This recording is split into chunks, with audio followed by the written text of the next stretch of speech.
تک پورا پروگرام سننے کا اور دیکھنے کا موقع میسر آیا،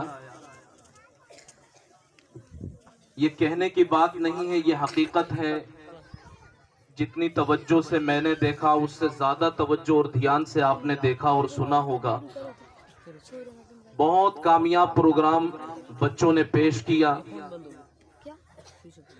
اور اس ادارے کی تو بڑی خصوصیات ہیں۔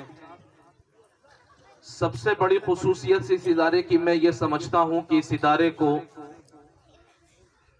مخدوم گرامی پیر طریقت حضرت مولانا قاری محمد امین صاحب دامت برکاتہم کی توجہ اور سرپرستی حاصل ہے۔ ان کی روحانی اور عرفانی توجہ سے جس تیزی کے ساتھ یہ ادارہ ترقی کر رہا ہے، ہم اس کا بخوبی مشاہدہ کر رہے ہیں، اسے دیکھ رہے ہیں۔ اور پھر اللہ تبارک و تعالیٰ نے اس ادارے کو جو ذمہ دار اور اساتذہ عطا فرمائے ہیں، بہت فکر مند، بچوں کے مستقبل کو اور آنے والے کل کو لے کر کے بہت سنجیدہ، جس کا بھی اور میں نے اور آپ نے، ہم سب نے مشاہدہ بھی کیا ہے۔ اللہ تبارک و تعالیٰ ان سب کی کاوشوں کو، کوششوں کو قبول فرمائے، اور جو نیک تمنائیں ادارے کی ذمہ داران کی، بستی کے ذمہ داران کی ان بچوں سے اور ادارے سے وابستہ ہیں، اللہ تبارک و تعالیٰ ان کی وہ تمنائیں پوری فرمائے۔ ہم اور آپ اللہ کے فضل سے صاحب ایمان ہیں۔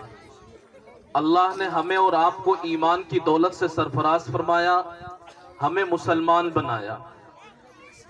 قرآن پاک کا آخری سبق ابھی ان بچوں نے ان مائناز ہستیوں کے سامنے پیش کیا۔ کتنی بہترین کارگزاری ہے ادارے کی۔ 14 بچوں اور بچیوں کا قرآن پاک مکمل ہو رہا ہے، ناظرہ قرآن مکمل ہوا، اور حفظ قرآن پاک کی ان بچوں کو سعادت حاصل ہوئی۔ ایمان کا اور قرآن کا دامن چولی کا ساتھ ہے۔ ایمان کو قرآن سے الگ نہیں کیا جا سکتا، قرآن کو ایمان سے الگ نہیں کیا جا سکتا۔ جو آیت کریمہ میں نے آپ کے سامنے پڑھی ہے، اس آیت کریمہ کا مطلب ہے، اللہ فرما رہے ہیں کہ تم سب سے نعمتوں کے بارے میں سوال کیا جائے گا، اور ضرور سوال کیا جائے گا۔ اللہ نے ہم اور آپ کو بے شمار نعمتوں سے نوازا ہے۔ ہم دائیں بائیں کی نعمتوں کو چھوڑ کر اپنے جسم کی نعمتوں کو دیکھیں، سر سے لے کر پیر تک کتنی نعمتیں اللہ تبارک و تعالیٰ نے عطا فرمائی ہیں۔ اگر کسی ایک نعمت کو اللہ تبارک و تعالیٰ چھین لے تو پھر اس نعمت کا اندازہ ہوگا۔ مثلاً یہی ہے، چند گھنٹوں کے لیے یا ایک آدھ دن کے لیے کسی کا پیشاب رک جائے، یہ بھی ایک نعمت ہے، لیکن اس کی طرف ذہن نہیں جاتا کسی کا۔ اگر تھوڑی دیر، ایک دن کے لیے یہ تکلیف ہو جائے، انسان اپنا ضبط کھو بیٹھتا ہے، پریشان ہو جاتا ہے۔ وہ پریشان ہوتا ہے، اس کے خاندان کے لوگ پریشان ہوتے ہیں، ڈاکٹروں کے پاس لیے اس کو بھاگتے ہیں۔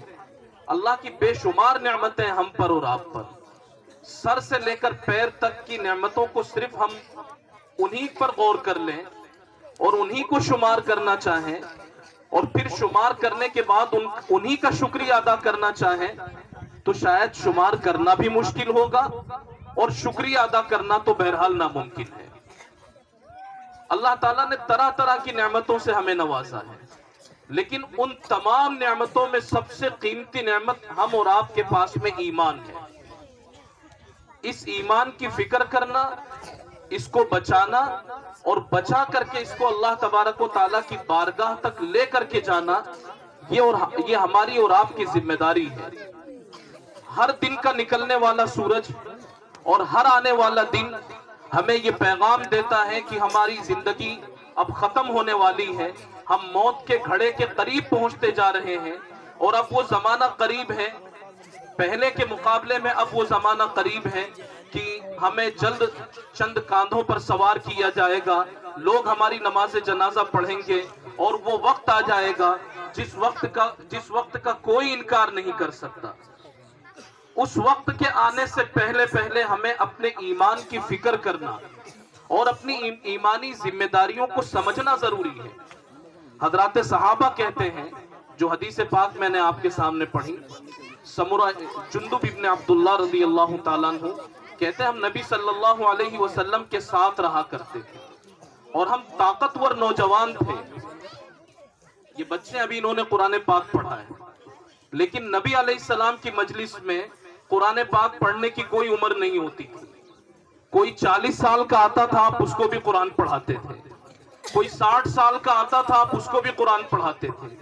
کوئی 70 سال کا آتا تھا، آپ اس کو بھی قرآن پڑھاتے تھے۔ سب نبی علیہ السلام کے پاس آ کر کے قرآن سیکھتے تھے۔ لیکن صحابہ کہتے ہیں کہ پہلے ہم ایمان سیکھتے تھے۔ جب نبی علیہ السلام کی محفل میں جاتے، آپ علیہ السلام کا سامنا ہوتا، تو سب سے پہلے ہمارے اور آپ کے پیارے آقا جناب رسول اللہ صلی اللہ علیہ وسلم، ایک بات پر دھیان دیں، جب بھی پیارے آقا جناب رسول اللہ صلی اللہ علیہ وسلم کا نام آئے تو درود پڑھیں، اور نہیں تو صلی اللہ علیہ وسلم تو ضرور کہیں، یہ بھی چھوٹا سا ایک درود ہے۔ تو ہمارے اور آپ کے آقا جناب رسول اللہ صلی اللہ علیہ وسلم ان آنے والوں کو سب سے پہلے ایمان سکھایا کرتے تھے۔ ابھی جو میں نے حدیث آپ کے سامنے پڑھی، اس میں صحابی یہی کہتے ہیں، تعلمنا الایمان قبل ان نتعلم القرآن۔ قرآن سیکھنے سے پہلے ہم ایمان سیکھا کرتے تھے۔ تو ایمان میں نبی علیہ السلام کیا سکھاتے تھے ان کو؟ اللہ کی محبت سکھاتے تھے، اور انہیں نبی علیہ السلام یہ سوچ دیتے تھے اور یہ تصور دیا کرتے تھے، اور ان کے دلوں میں اس بات کو جماتے تھے کہ جو ہوتا ہے اللہ سے ہوتا ہے، عزتیں دینے والا اللہ ہے، ذلت دینے والا اللہ ہے، اولاد دینے والا اللہ ہے، بگڑی بنانے والا اللہ ہے، کاموں کو سنوارنے والا اللہ ہے، اور نیک کاموں کی توفیق دینے والا وہ اللہ ہے۔ ہم اور آپ کسی مصیبت میں الجھ جائیں، اس کو پکاریں تو وہ مصیبت سے نجات دینے والا بھی وہی اللہ ہے۔ نبی علیہ السلام یہ تربیت کیا کرتے تھے۔ اس تربیت کا اثر کیا ہوتا تھا؟ نبی علیہ السلام کے سامنے کوئی آ کر کے بیٹھتے سر جھکا کر کے اور کہتے، یا رسول اللہ، کیا اللہ مجھے بھی معاف کر دیں گے؟ کیا اللہ مجھے بھی معاف کر دیں گے؟ نبی علیہ السلام فرماتے تھے کہ اسلام قبول کر لیا تو اسلام سے پہلے تم نے جو بھی گناہ کیے ہوں گے، اسلام ان تمام گناہوں کو مٹا کر کے رکھ دیتا ہے۔ اسلام تم نے قبول کر لیا، اللہ ہر گناہ کو معاف کریں گے۔ لیکن وہ اتنے بڑے گنہگار ہوتے تھے، سر جھکا کر آنکھوں سے آنسو جاری کر کے کہتے تھے، یا رسول اللہ، کیا اللہ ہمیں معاف کر دیں گے؟ نبی علیہ السلام ان کو تسلی دیتے، ان کے سر پہ ہاتھ رکھتے، ان کے سینے پہ ہاتھ رکھتے کہ کوئی گناہ ایسا نہیں اللہ جس کو معاف نہ کرے، اللہ ہر گناہ کو معاف کریں گے۔ پھر یہی ہوتا، یا رسول اللہ، کیا اللہ ہمیں معاف کر دیں گے؟ بھئی ایسا کیا کیا ہے تم نے؟ یا رسول اللہ، میرے یہ ہاتھ ہیں، ان ہاتھوں سے میں نے اپنی پیاری بچی کو، اپنی بیٹی کو، اللہ نے مجھے ایک بیٹی دی تھی، ایک لخت جگر اور ایک جگر کا ٹکڑا مجھے عطا کیا تھا، لیکن میری حیوانیت اور میرا اندر کا شیطان ایسا جاگا ہوا تھا، بچیوں سے مجھے نفرت تھی۔ میں اپنے ہاتھ سے گڑھا کھودتا تھا، قبر کھودتا تھا، اور اپنی 1 2 3 نہ جانے کتنی بچیوں کو میں نے اپنے ہاتھ سے زندہ زمین میں گاڑ دیا ہے۔ کیا اللہ اس کو بھی معاف کر دیں گے؟ کیا اللہ اس کو بھی معاف کر دیں گے؟ نبی علیہ السلام ان کے سینے پہ ہاتھ پھیرتے اور کہتے کہ اللہ ہر گناہ کو معاف کریں گے۔ ایمان سکھانے کا مطلب یہ تھا کہ نبی علیہ السلام امت کو اللہ سے جوڑتے تھے۔ تو ہمیں اور آپ کو یہ یقین رکھنا چاہیے کہ ہم اللہ سے جڑیں گے، اللہ ہمیں معاف بھی کریں گے، اور معاف کرنے کے ساتھ ساتھ اللہ ہم اور آپ کو عزت دینے کا فیصلہ بھی کریں گے۔ کوئی اور آتے تھے کہ یا رسول اللہ، کیا اللہ مجھے معاف کر دیں گے؟ کیا گناہ ہوا ہے تم سے؟ وہ بتلاتے تھے کہ یا رسول اللہ، ہم نے شراب اتنی پی، نشہ ہم نے اتنا کیا۔ آپ علیہ السلام ان کو بھی تسلی دیتے تھے کہ اللہ بڑے ہیں، اللہ کی رحمت بڑی ہے، اللہ ہر گناہ کو معاف کر دیں گے۔ تو نبی علیہ السلام پہلے ایمان سکھایا کرتے تھے، ہمیں اللہ تبارک و تعالیٰ کی ذات سے جڑنا ہے اور اللہ کی خوشی کے لیے ہر وہ کام کرنا ہے جس سے وہ خوش ہوتا ہو، اور جس سے اللہ ناراض ہوتا ہو ہمیں ان تمام کاموں کو آج ہی سے چھوڑنے کی کوشش کرنی ہے۔ ہم اپنی زندگی کی فکر کریں، ہم نبی علیہ السلام کے نام لیوا ہیں، ہم نبی علیہ السلام کے نام لیوا ہیں۔ ہماری زندگی میں سنتیں کتنی ہیں، ہم سنتوں سے کتنی محبت کرتے ہیں، نمازوں کی ہماری کتنی پابندی ہے، ہم مسجد کے کتنے پابند ہیں، اور دوسرے مقامات پر ہم سنت کا کتنا خیال رکھتے ہیں۔ اللہ نے ہمیں جو اولاد کی نعمت دی ہے، یہ اولاد کی نعمت کاش کہ ان سے پوچھیں جو ان نعمتوں سے محروم ہیں، یا جن کو اللہ تبارک و تعالیٰ نے یہ نعمت دی تھی اور نعمت ان سے واپس لے لی، ان سے پوچھیے اولاد کتنی بڑی نعمت ہے۔ تو اللہ تبارک و تعالیٰ نے جو اولاد کی نعمت عطا فرمائی ہے، نبی علیہ السلام کی سنتوں کو ملحوظ رکھ کر ہم اپنے بچوں کی کتنی تربیت کرتے ہیں اور کیسی تربیت کرتے ہیں۔ سب کچھ سکھا دیا ہم نے اپنے بچوں کو، سب کچھ سکھا دیا، 10ویں پاس کروا دی، 12ویں پاس کروا دی۔ میں یہ کہتا ہوں کہ آج کے دور میں 10ویں اور 12ویں کا کوئی مطلب ہی نہیں ہے۔ اس سے زیادہ کی جب تک تعلیم ہمارے بچوں کے پاس میں نہیں ہوگی، ہم اپنی قوم کو مضبوط نہیں کر پائیں گے۔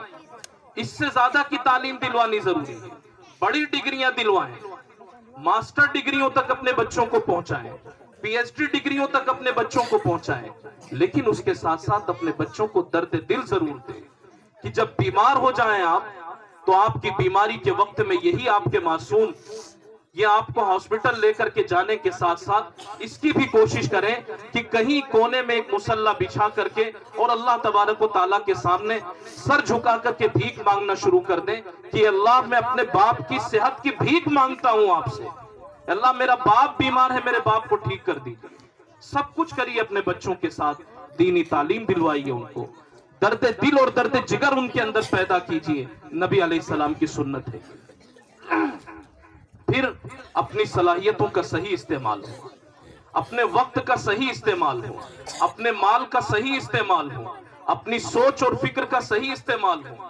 ہمارا اور آپ کا وقت کہاں خرچ ہو رہا ہے، کن کاموں میں ہم صبح سے شام اور شام سے صبح کرتے ہیں، کوئی کام ہم سے رسول اللہ کی مرضی کے خلاف تو نہیں ہوتا، اگر ہوتا ہے اس کو چھوڑنے کی کوشش کریں۔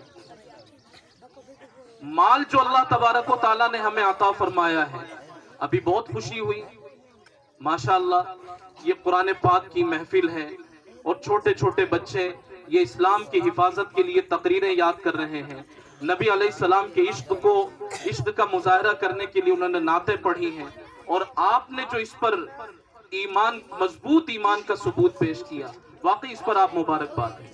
کوئی 5000، کوئی اس سے زیادہ، کوئی اس سے کم، اور خوب آپ نے دین کی نسبت پر لٹایا۔ اصل یہی ہے کہ ہمارا مال صحیح جگہ پر لگ جائے، اداروں میں ہمارا مال لگ جائے، مسجدوں پر ہمارا مال لگ جائے، جو پریشان ہیں، بیوہ ہیں، ضرورت مند ہیں، ایسے لوگوں تک، یتیموں تک ہمارا مال پہنچ جائے، یہ سب سے اصل چیز ہے۔ شادی بیاہ کے موقع پر ہمارا پیسہ خرچ ہو، نبی علیہ السلام نے تو اس کو ناپسند فرمایا۔ آپ فرمایا کرتے تھے اِنَّ أَعْظَمَ النِّكَاحِ بَرَكَةً أَيْسَرُهُ مَؤُونَةً، سب سے بہترین شادی اور سب سے بہتر پروگرام وہ ہے شادی کا جس میں کم سے کم خرچہ ہو۔ تو پیسے وہاں سے بچا کر اپنے اداروں کو مضبوط کریں، اپنے اداروں کو مضبوط کرنے کے ساتھ ساتھ ہمارا اپنا اسکول ہو جس میں ہمارے بچے صبح کے وقت جب پڑھنے کے لیے جائیں تو جب صبح کی دن کی شروعات ہو، صبح کا وقت ہو، تو اس میں زبان پر کوئی اور چیز نہ آئے، اس پر ہم اس وقت میں اللہ کا نام ہمارے بچے لیں، نبی علیہ السلام کا نام ہمارے بچے لیں۔ یہ اس وقت ہوگا جبکہ ہمارا سسٹم ہمارے ہاتھ میں ہوگا، یہ اس وقت ہوگا جبکہ ہمارا پیسہ غلط جگہوں پر خرچ نہ ہو کر کے صحیح جگہوں پر خرچ ہوگا۔ ہم اپنے پیسوں کو بچائیں، اپنا سسٹم، اپنا نظام اپنے ہاتھ میں لیں گے تو ہم اپنی بھی حفاظت کا سامان تلاش کر سکتے ہیں اور اپنے بچوں کی بھی حفاظت کا سامان ہم مہیا کر سکتے ہیں۔ تو اپنی صلاحیتوں کا صحیح استعمال، اپنے مال کا صحیح استعمال، اپنے وقت کا صحیح استعمال، اور سب چیزوں سے زیادہ یہی چیز ہمیں محبوب ہو کہ ہماری صبح سے لے کر کے شام تک کی زندگی اور شام سے لے کر کے صبح تک کی زندگی سنتوں میں ڈھلی ہوئی ہو، نبی علیہ السلام کی سنت سے اور نبی علیہ السلام کے طریقے سے ہماری زندگی بالکل بھی ہٹی ہوئی نہ ہو۔ اور دوسری چیز جو خاص طور سے عرض کرنی ہے آج، کہ قرآن پاک سے اپنا رشتہ مضبوط کریں، قرآن پاک سے اپنا رشتہ مضبوط کریں۔ جو قومیں قرآن پاک سے جڑ جاتی ہیں تو یہ قرآن پاک اللہ کی طرف سے بھیجی ہوئی ایک کتاب ہے۔ جو قوم اللہ کی کتاب سے جڑتی ہے وہ اللہ سے جڑ جاتی ہے، اور جو قوم اللہ سے جڑتی ہے اللہ اس کو دنیا میں بھی کامیاب کرنے کا فیصلہ کرتے ہیں اور آخرت میں بھی عزتیں اسی کے نام ہوتی ہیں۔ تو ہمیں اپنی فکر کرنی چاہیے۔ کتنے ہیں ایسے، دیکھو چھوٹے چھوٹے بچے بھی آئے، انہوں نے نبی علیہ السلام کا نام بتلایا، ان کی والدہ کا نام بتلایا، ان کے ابا کا نام بتلایا، جس نے دودھ پلایا ان کا نام بتلایا، اور کیا کیا معلومات ان بچوں نے پیش کی۔ ہم میں سے بہت سے لوگ ایسے ہوں گے جو وہ معصوم بچے یعنی 4-5 سال کے وہ بچے تھے، ان دینی معلومات کے اعتبار سے ہم ان سے بھی پیچھے ہوں گے۔